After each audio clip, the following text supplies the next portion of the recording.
morning, Father Larry Swink. So it is Monday after the second Sunday of Lent. So sorry I didn't get a video up last week. I was doing a parish mission. I heard great reviews from Father Scott Woods. I'm so happy he came out and gave some awesome talks on the Mass.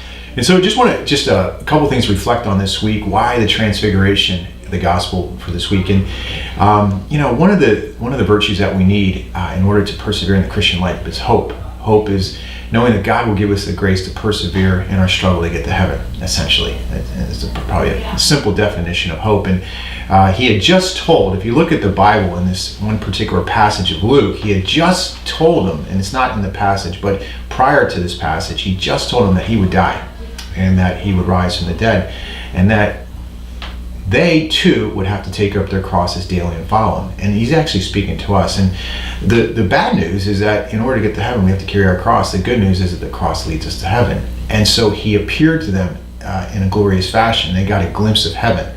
And that's what hope is, that we realize that after this life, which can be, there's pains and sorrows that come with it. I mean, in everything, whether it's trying to get a degree, you have to sacrifice a lot to get it, overcoming temptation, struggles at home, marriage problems, perseverance is necessary, and hope is that God will give you the grace to persevere.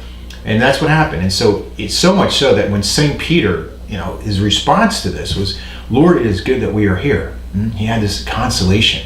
And we need that. And that's what we experience in prayer. St. Bede, and I read this, he says, our Lord, in a loving concessions, allowed Peter, James, and John to enjoy for a very short time the contemplation of happiness that lasts forever.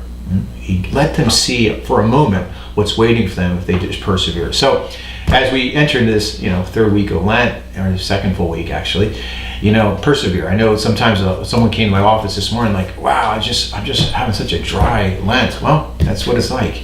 And, in a sense, have hope, because before you know it's going to be warm out, there's going to be Easter, the flowers, no more snow and rain, and there'll be this new beginning, and hopefully we'll all be a little holier. Amen.